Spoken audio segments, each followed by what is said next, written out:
Craftsman Days are here at Lowe's with big savings on the tools you need. Right now, get a free select tool when you buy the Craftsman V20 2-pack battery kit. Whether it's the backyard, the bathroom, or beyond, Craftsman has the tools to help you power through and get the project done right. Because DIYing is unpredictable, but your tools shouldn't be. Shop Craftsman at Lowe's today. Valid through 6/18 while supplies last. Selection varies by location. Nats Chat is brought to you by Walters. Walters Sports Bar will sponsor your next private event. Walters is located right across the street from the ballpark in Navy Yard. Register at waltersdc.com and click the Inquire Now button. He brings home the 1-2. Swing and a foul tip held for strike 3. 12 up, 12 down for Joan Adon. 6 strikeouts through 4 innings. Adon is into the wide. The kick and the pitch. It's on the way. Swinging a fly ball deep right center, but Lane Thomas has a play. Now moving back in. He makes the catch for the out, and the inning is over. 5 straight 1-2-3 innings for Joan Adon. 7 strikeouts. He's not allowed a base runner through 5 innings in Cincinnati. It's the Nationals 5 and the Reds nothing. 2-1 from Adon to Maley. Swinging a line drive right field. That's going to be down for a base hit. Adon slumps his shoulders in frustration. He allows a clean single to right field by the number 9 hitter, and Reds fans rejoice. Joan Adon was perfect for 5 2/3. Allows a line drive single to right. Reds backup catcher. And welcome to Nats Chat for Sunday, August 6th, 2023, along with MASNsports.com Nationals insider Mark Zuckerman, who is in Cincinnati. I'm Al Galdi, host of the Al Galdi podcast. Well, make of this what you want. Do with this what you will. But the Nationals, the rebuilding Washington Nationals, they now are a mere 10 games behind the Cincinnati Reds for the National League's third and final wildcard spot. Do not laugh. That is true. Look up the standings. The Nats are 10 games behind the Reds for the NL's third and final wildcard spot. The Nats on Saturday won at the Reds 7-3. The Reds are reeling here. The Reds now have lost 5 consecutive games, and the Nats are rising. The Nats now have won 10 of their last 15 games. The Nats now have won 4 of their last 5 series. Heck, we had Joan Adon on Saturday teasing, throwing a perfect game. Mark, what were you thinking, man? Imprisoned in your hotel room in Cincinnati due to COVID, while Joan Adon, not that far away, was threatening throwing a perfect game. What a scenario that was. Yeah, all right. Look, Al, with all due respect to Joan Adon and the Washington Nationals, and what a wonderful moment that would have been if they made history on this day. If I had been 3 blocks away, literally 3 blocks away, and in a hotel room and unable to actually go there and witness it myself and write about it in person, I would not have been a happy camper, okay? So I'm not saying I'm glad he didn't throw a perfect game. I will just say, probably like Davey Martinez, who had to face that potential dilemma of, if he keeps this thing going, am I going to let him stay in and get up over 100 pitches when he hadn't done that all year? A little sense of relief when the first hit finally fell in. So sorry, Joan. On this day, I was not necessarily that disappointed that it didn't happen. But one more point. You said 10 games back of the Reds in the wild card, only 9 back in the loss column, okay? So you want to get nuts? Let's get nuts. Come on, let's get nuts. You know, we laugh, but it's true. And I mean, stranger things have happened in sports. And one of the beauties now of baseball, I guess it's a beauty if you view it in the positive way, I do, is that you have these 3 wild card spots. And so you're really not out of it until deep into a season. Like, even if you are a bad team, you're not eliminated really from anything until super deep into a season. And, you know, the Nats have done just enough this season in terms of winning to where, you know, we can have these silly conversations into August of, hey, they're only 10 games out of the third and final wildcard spot. But look, good for the Nats for doing well here lately.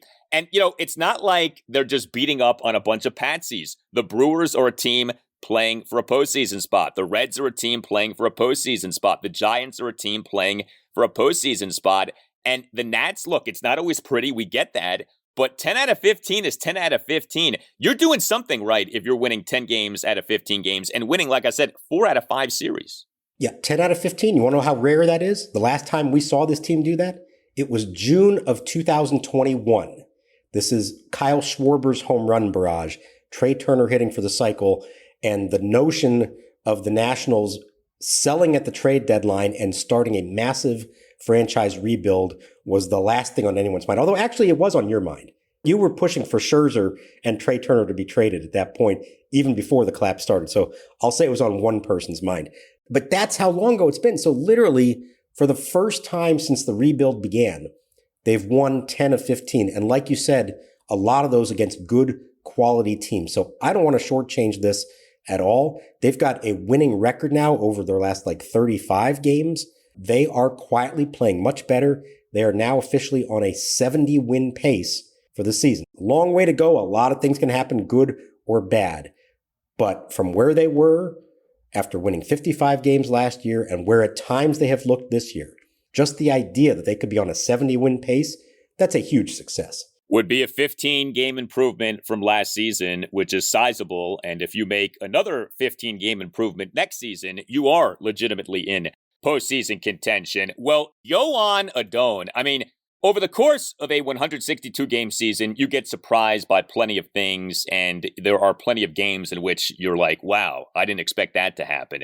But is there anyone who is a Nationals fan who expected this to happen on Saturday? Joan Adon threatening to toss a perfect game. The Nats on Saturday recalled Joan Adon from AAA Rochester. He was the Nats starting pitcher for this game due to Trevor Williams still being on the bereavement list. And Joan Adon in this game ultimately allowed 3 runs in 6 innings, but there was so much more to his outing than just that. He finished with 7 strikeouts versus no walks. He gave up just 3 hits, and he began his outing by tossing 5 2/3 perfect innings. 17 up, 17 down. This was stunning to see, given what we had seen from Joan Adon.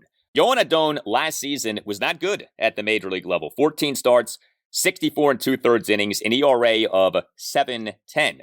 Joan Adon this season had been at the major league level in July, but he was utilized as a reliever. And, he basically had become almost an afterthought in terms of starting pitching moving forward for the Nats, just because, the progress didn't seem to be there. And like I said, last season, the sample of him at the major league level did not go well. But we remember what he did in game 162 of the 2021 season, that season-ending 7-5 loss to the Boston Red Sox at Nationals Park, October 3rd, 2021. 2 runs, 5 2/3 innings, 9 strikeouts. And Adon in this game was really good against a good team and in a ballpark that is known for having all kinds of offense take place. Now, things did kind of fall apart for Adon in the bottom of the 6th. He gave up back-to-back 2-out singles, one of which was an infield single. And then he gave up a 2-out, 3-run homer by T.J. Friedl to right field to cut the Nats' lead to 6-3.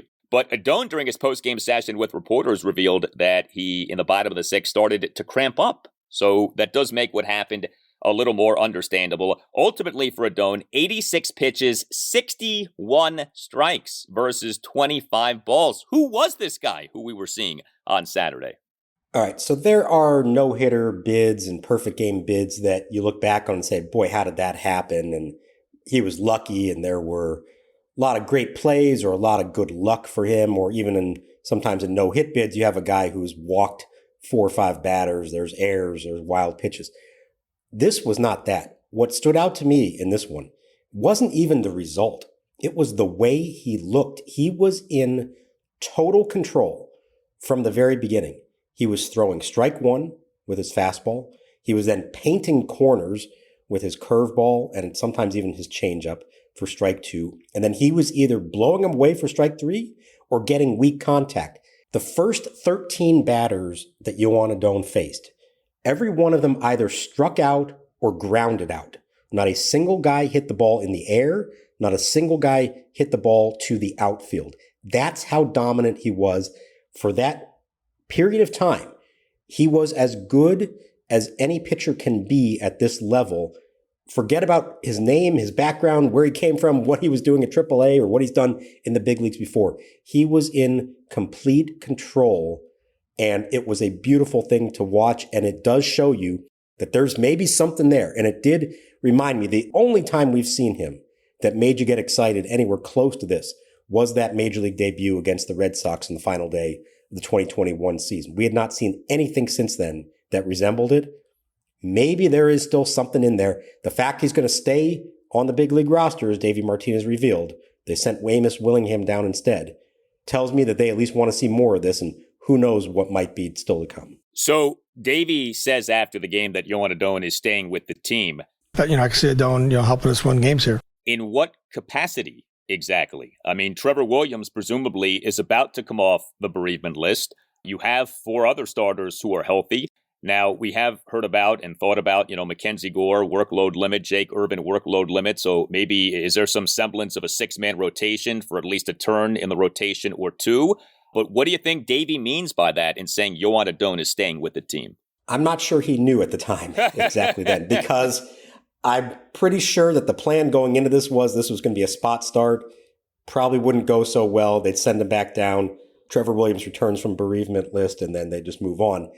And how can you send a guy down after a game like that? You can't. So I would imagine there's some conversations taking place, maybe over dinner and wine on Saturday night, as they try to figure out how to proceed. Trevor Williams is scheduled to come back and rejoin the team on Sunday. He's not starting yet. That will still be Jake Irvin, so we don't know exactly when he's going to pitch. So in theory, they have their 5 starters, so maybe Adon goes to the bullpen. But like you said, this is something we're going to be keeping an eye on the rest of the year. Irvin and Gore in particular, their workload, trying to limit their innings. Maybe there's something they can do here, whether it's a 6-man rotation, whether it's skipping somebody else. Maybe, I'm not saying I think this is going to happen, but maybe a Trevor Williams ends up back in the bullpen. He hasn't pitched great of late. We haven't even gotten to Patrick Corbin. I don't think that move is happening at this point. But for now, Joan Adon's going to stay in some capacity, and I think in the moment, that's the right decision to make. Well, and it's nice to see someone force his way into staying on the major league roster. We have not seen a lot of that these last few years. We see that here with this performance by Adon. I mean, of course, it was one performance, and, you can only live off one game so much. But, off what he did against the Red Sox in game 162 in 2021, and then you see this, you do say, there is something there. Now, can it be properly, mined and cultivated? We don't know. I mean, again, last season was rough, but, we do see young pitchers have really bad seasons, like seasons with ERAs in the 5s or 6s or even 7s. And then as time goes on, they can get better. I mean, I don't think we should pass any kind of final judgment on Joan Adon based on what happened with him last season. Yes, last season was ugly, but in the grand scheme of things, you're talking about a little more than 60 innings as a starting pitcher at the major league level last season. ERA over 7. But you can't determine anything about a pitcher based on that. You have to see more. You have to be open to more. And that he did what he did here, I think is so good, too, from a standpoint of, the opportunity window is starting to close just a little bit in this rebuild, because we are starting to form in our minds, what this team should look like moving forward if guys pan out, And even with the pitching, we think about Mackenzie Gore and Josiah Gray and Cade Cavalli and Jake Irvin and Jackson Rutledge. And it's the opportunity for a Joan Adon might not be what it was, say, a year ago. Maybe he can regenerate that opportunity by pitching well down the stretch of this season. Sure. And like we talked about with some other guys like Jake Alou or Blake Rutherford on the offensive side, there's an opportunity here to do that before some of those other big names arrive on the scene. Same thing on the pitching side. A year from now, this opportunity may not be there for Joan Adon, so might as well make the most of it right now. But let's be clear about just how rough last year was. He made 14 starts. He took the loss in 12 of them.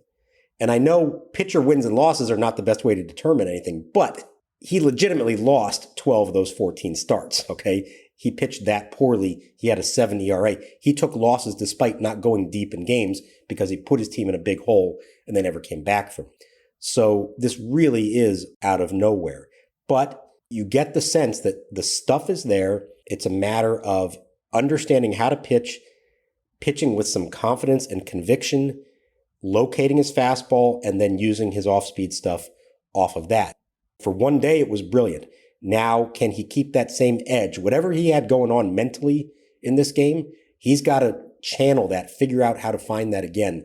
That's how he's going to be good. You can't go out there and just think, well, I've got the stuff to do this, or, hey, they put me on the opening day roster last year, I must be good.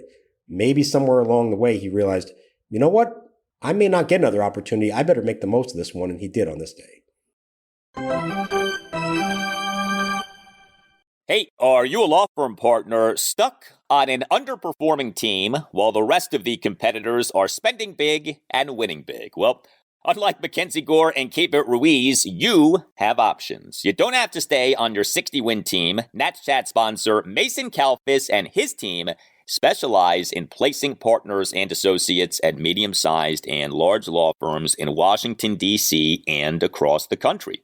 Mason Kalfas has recruiters in 6 states and has placed lawyers in more than half of the 100 largest law firms in the United States. While you may be reading doom and gloom from the legal press, many practices are red hot. Antitrust, IP litigation, white-collar litigation, finance and direct lending, and healthcare. Because you are not under a CBA or team control for 6 years. In fact, staying at a firm too long is often a recipe for being underpaid. Explore your options today with Mason Kalfas. Call Mason today at 202-486-3535. That number again, 202-486-3535. Hey, Nats Chat Podcast. Tim Shover's here to tell you about the Game Time app. My wife is a big concert fan, and I'm a bit of a newbie and don't know where to begin in terms of how to get concert tickets. Then I remembered about Game Time, the best place for last-minute ticket deals. Plenty of options on there. Game Time is the fastest and easiest way to buy tickets for all the sports, music, comedy, and theater near you. It's the fastest growing ticketing app in the country for a reason. Get images of your seat before you buy so you will know exactly what to expect when you arrive. Snag the tickets without the stress with Game Time. Download the Game Time app, create an account, and use code NATSCHAT for $20 off your first purchase. Terms apply. Again, create an account and redeem code NATSCHAT for $20 off. Download Game Time today. Last minute tickets, lowest price, guaranteed. Hey Nats Chat, Tim Shover's here. Dylan Cruz made his Fred Nats debut in Fredericksburg, Virginia on Saturday night. Game ended after we finished taping. Slow start for Cruz in an 11-7 loss to the Salem Red Sox. Cruz went 0 for 5 while hitting second and playing center field for the Low A affiliate. He struck out, and according to Nats Chat listener David Judelson, who was on hand, Cruz grounded into a double play on the very first pitch that he saw. Game 2 for Cruz will be Sunday afternoon at 1:35 at Virginia Credit Union Stadium, just off I-95. Starting Tuesday, he and the Fred Nats will head to Lynchburg for a 6-game series. Now back to Mark and Al. 2-0 coming to Thomas. Swinging a line drive past the lunging third baseman Senzel, down the line, headed to the corner. Chavis will score. Thomas rounding first. He's going to second. He's in there with a double, and the Nationals lead 4-0. Lane Thomas does it to the Reds again. He is 2 for 2. He has driven in 2, and the Nationals have put 2 on the board here in the top of the 4th.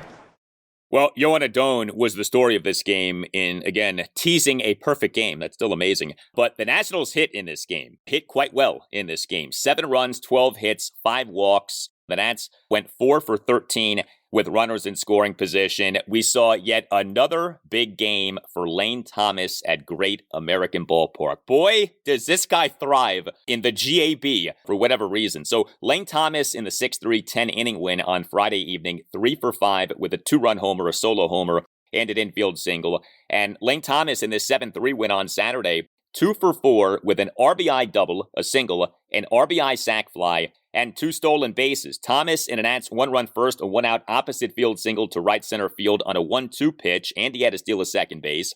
Thomas in the Nats 1-run second, a 1-out RBI sac fly. Thomas in the Nats 3-run fourth, a 1-out RBI double to the left field corner for a 4-0 Nats lead. And he then had to steal a third base to prompt a throwing error by Reds catcher Luke Maile, allowing Thomas to score for a 5-0 Nats lead. 4 Reds errors in this game. The Reds were not impressive at all on Saturday. The Nats were. But man, Lane Thomas, he feasts on Reds pitching, especially at Great American Ballpark. It's great to see, and it's great to see him now having some sustained success again after that slump.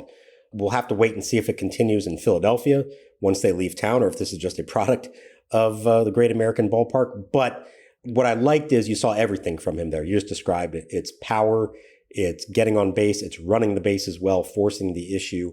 A good all-around series so far, obviously, for Lane Thomas. And really, overall, what I loved in their at-bats early in this game against Andrew Abbott, they were patient. They forced him to throw strikes. They drew, 4 of their first 9 batters drew walks. We saw the night before, we've seen way too much lately, how jumpy they get, how they start making quick outs. They let these starters get to the 5th and 6th innings with low pitch counts. They did not do that in this case. They made him work. They took advantage of it.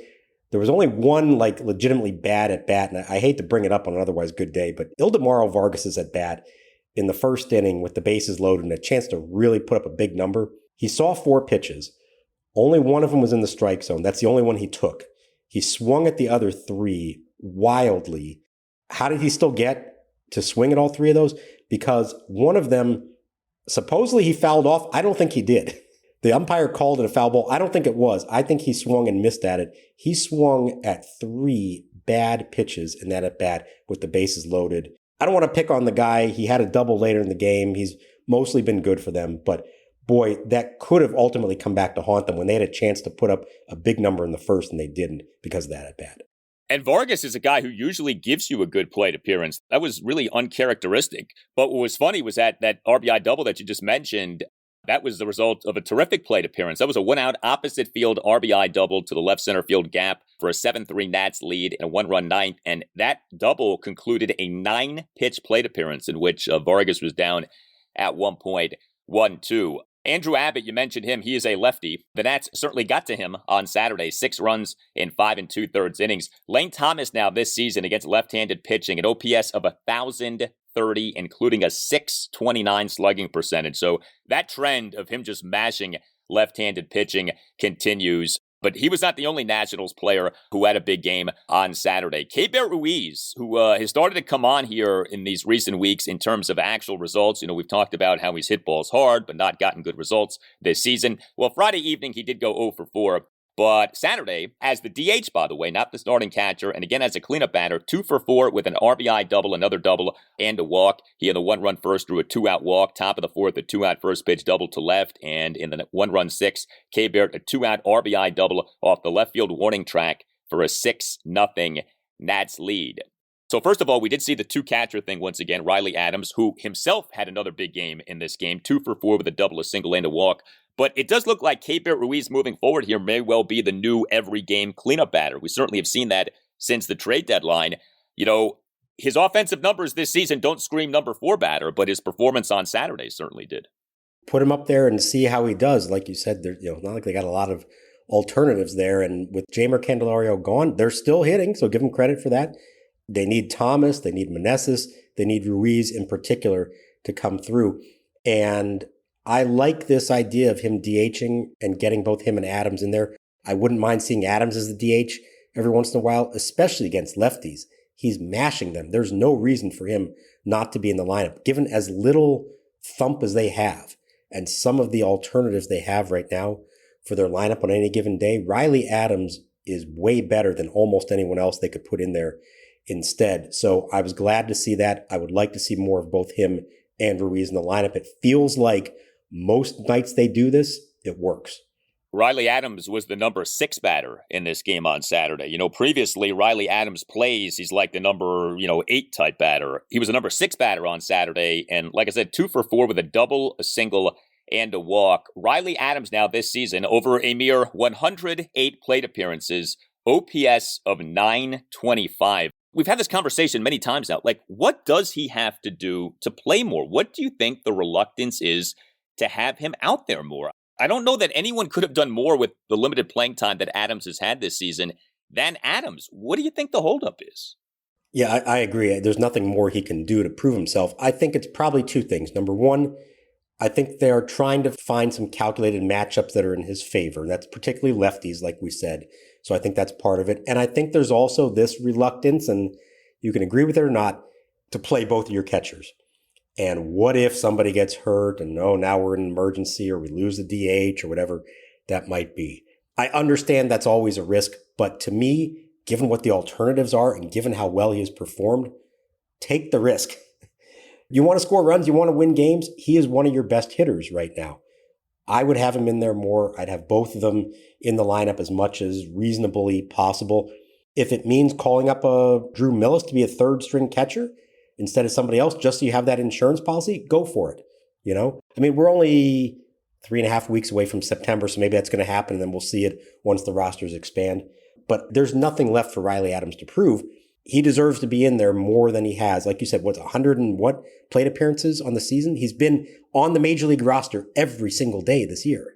108, OPS well over 900. Like, I don't know, does a guy need to start doing cartwheels on his way to the batter's box? Does he need to bake Davey Martinez a cake? I don't know, but Riley Adams deserves more playing time. I mentioned the Nats having 12 hits in this game. 7 of the 12 hits were doubles. A lot of doubles by the Nats in this game. So they hit 3 homers on Friday evening. They had 7 doubles on Saturday. The Nats are hitting for some power in this series. I mean, we had Joey Meneses in the 1-run 6, a 2-out first pitch double to left. We had Stone Garrett in the Nats 1-run first with a 2-out first pitch opposite field RBI double to the right center field gap for a 1-0 Nats lead. So really good to see the Nats hitting for power. And we mentioned the walks. I mean, how about Alex Call on Saturday? 1 for 3 with a single and 2 leadoff walks. 1-run second, Alex Call leadoff walk. 3-run fourth, Alex Call leadoff walk. You mentioned this earlier, but we're not used to seeing that from the Nats, right? Hitting for power and drawing walks. And, it's not just the Nats drawing walks, but like who's doing it? I mean, again, Alex Call with a couple of walks, getting on base 3 times on Saturday. And in each case, after the walk, he scored. Leadoff walk can lead to a run scored, one of them on another one of those errors. Any production you can get from your 8-9 hitters, in this case, Call and Michael Chavis, combining to reach base 5 times, you take that, you take advantage of it. They reached base 5 times. They scored 3 of them, combined for 3 walks and 2 singles. In this lineup, you got to take whatever you can get from everybody you can get. And certainly to have that kind of production from the bottom of your lineup, it makes a difference. Yeah, I mean, I can't say that I was thrilled when I saw that Michael Chavis was starting at second base and not Jake Alou, but Chavis had a good game on Saturday as a number 9 batter, 1 for 4 with a single and a walk, and a really impressive defensive play. The 0-1, grounded sharply right side, diving stop Chavis. He pops to his feet and he throws, and he gets his man. Michael Chavis diving to his left, robs Senzel of a hit with a terrific play. The kind of defensive gem that you usually have in a perfect game / no-hitter. And so as the game was going on and you had that Chavis play and Adon continued to mow down Reds batters, you were saying to yourself like, wow, this is kind of sort of setting up to be one of those days. Didn't end up being that, but it did end up being a Nationals win. And we did end up having another good game for this Nats bullpen. You're not supposed to say anything when a starting pitcher is in the midst of a perfect game / no-hit bid. I don't know if we should be saying anything about the Nats bullpen right now with how well it's going. Almost like don't even want to touch this. But man, the bullpen has been so much better lately. And Saturday, 3 Nats relievers combined for 3 scoreless innings. 0 drama. Andres Machado pitching for a second consecutive day. A perfect bottom of the 7th. Jordan Weems, we've been singing his praises. Another good outing for him. Scoreless bottom of the 8th with 2 swinging strikeouts. And Kyle Finnegan was utilized in the bottom of the 9th, despite the Nats having a 4-run lead. And Finnegan, a scoreless bottom of the 9th. Bing, bang, boom. The Nats bullpen comes through again. Yeah, it's been really something to watch here over the last week to 10 days. Now, here's the only problem. They went for the win, and good for them for doing that. I don't think any 3 of those guys are going to be available on Sunday because they've now gone back-to-back days. Oh, and by the way, they put Mason Thompson on the IL on Sunday with a left knee contusion. Story is that he fell. We don't know exactly how or when, but he had not pitched since the beginning of the week. So clearly something was going on there. Now, maybe this can be good for him, a guy who had been struggling somewhat lately. Maybe they can use this as an opportunity to work on his mechanics. But they are going to have a very shorthanded bullpen on Sunday if they are somehow in a position to sweep this series. That's why I brought up the Finnegan thing. I did say to myself, you're up by 4 and you're using Finnegan here when you might want to be using him on Sunday. Nats don't have another scheduled off day until a week from Monday. So it's not like, you have an automatic rest day coming up for everybody. That 15-day injured list now is overflowing with Nationals relievers. Mason Thompson, Rico Garcia, Paolo Espino, don't forget about our guy Paolo, Hunter Harvey, Thaddeus Ward, Carl Edwards Jr. All of those guys are on the 15-day injured list, to say nothing of Tanner Rainey and Victor Arano, if you want to include him in the conversation, being on the 60-day injured list. So yeah, I mean, a lot of roster moves lately with Nats relievers. When Mason Thompson started struggling a while back, I remember I asked you, this guy does have an injury history. Is it possible he's dealing with something? this left knee contusion sounds like a very recent thing. This isn't like something that like has been plaguing him for months and we're only now hearing about it. This is legitimately something that just happened. As best as I can tell, yeah, it was a little bit vague from Davey. The fact he hadn't pitched since Monday when there were close games in there that you would normally expect him to pitch, and he actually was pretty good. His last outing was a scoreless inning on 5 pitches. So I'm guessing something happened between then and now that caused this. The report from the clubhouse, I wasn't there, unfortunately, but was that he was walking around the clubhouse with some kind of device around his knee, so getting some kind of treatment on it. So I don't think it's a phantom injury, nothing like that. I do think it's something that must have happened in a freak way fairly recently. You just hope it's nothing that knocks him out for a long time, and certainly nothing that prevents him from working on his pitching, because that would be the best usage of this time since it's not an arm injury. Well, and something about what's happening with the bullpen right now with all of these guys out is you don't have a choice but to sink or swim. Like, Davey Martinez has to throw the likes of Jordan Weems and Jose A. Ferrer and Amos Willingham, although I know he's being sent down, into these spots. Like, you have no other choice. And so you are right away getting a sense of what these guys have, where they are at. And it can be ugly, and we saw it be ugly a few weeks ago, but you also can't be pleasantly surprised. And at least lately, and again, against some good teams, like, I can't emphasize this enough, the Nats aren't winning 10 out of 15 against, the Royals and like the A's, although the A's are coming up. But the Nats are playing contending teams in the National League and beating those teams. And I think that that's significant. And this recent improvement of the bullpen is coming against these contending National League teams. Right. Think about how many of these games could have flipped the other way if the bullpen over the last week was the bullpen we saw in Chicago. Remember how ugly that thing got when there were close games that turned into blowouts? So knock on wood, they've done a much better job of that. Would you believe the only series they've lost here lately was to the Mets, the team that was in disarray and dismantling as the Nats were there? They lost 3 out of 4. Otherwise, they're facing some much better teams and beating them. And I want to throw in a stat because I looked it up pregame. Kyle Finnegan. I know we've talked about this and about is he dominant or not. I'm ready to say that he actually has been dominant and for a long period of time. You take out his first week of the season. We had 2 blowups, one really bad one against the Rays. This is now since April 7th. He's got a 1.61 ERA, a whip under 1, and more strikeouts than innings pitched. That's all but 1 week of the season. I know we tend to remember the blowups because they can be bad when they happen, but by and large, this guy has been nails for them this year and really for a few years now. And when they made the decision not to trade him at the deadline and say, we're going to kind of have him be the anchor of our bullpen moving forward, I think it's warranted. I think what he does is justified calling him their ace reliever. Whether you believe he's a closer, setup man, fireman, whatever that is, he has been one of their best and really one of the best in the majors now for the bulk of this season. You need an ace reliever when you're contending for a wild card spot. So it's a good thing that the Nats did not trade Kyle Finnegan. Well, we will see what happens on Sunday afternoon. The Nats going for a 3-game sweep at the Reds. 141st pitch. Jake Irvin will be the Nats starting pitcher. You tell us what you think. Hit us up on Twitter at Nats_chat. You can email the show, natschatpodcast@gmail.com. We'd love to have you as a sponsor of the program. Email Tim Shover, see what we can do for you. That email address again is natschatpodcast@gmail.com. We have a website, natschatpodcast.com, at which you can get yourself a Nats Chat Podcast t-shirt. All Nationals radio highlights on Nats Chat are courtesy of 106.7 The Fan. A thank you to Tim Newmark for the music of the Nats Chat Podcast. Visit his site, timnewmark.com. Nats Chat is on the radio on Sunday mornings, 11 to 12 on ESPN Richmond, which is 106.1 FM in the Richmond, Virginia area, and ESPNRichmond.com. But before we go, we're going to leave you with something special.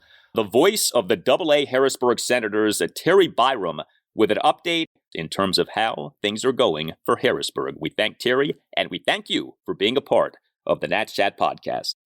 The Harrisburg Senators have been hot lately. They've been led by James Wood, Trey Lipscomb, Jacob Young, Brady House, and Frankie Tostano. They've been the offensive catalyst to the recent surge. James Wood is hitting .303 over his past 8 games with 3 home runs and 8 RBIs and a 1.040 OPS. He's also homered in each of the last 2 games.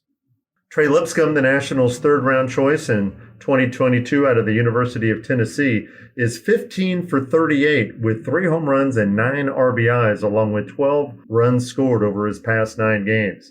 He has a 1.121 OPS, and in the past 9 games, he's played all 4 infield positions, first, second, third, and shortstop. Jacob Young is hitting .297 over his past 9 games with a home run and 8 RBIs. He's also scored 6 runs.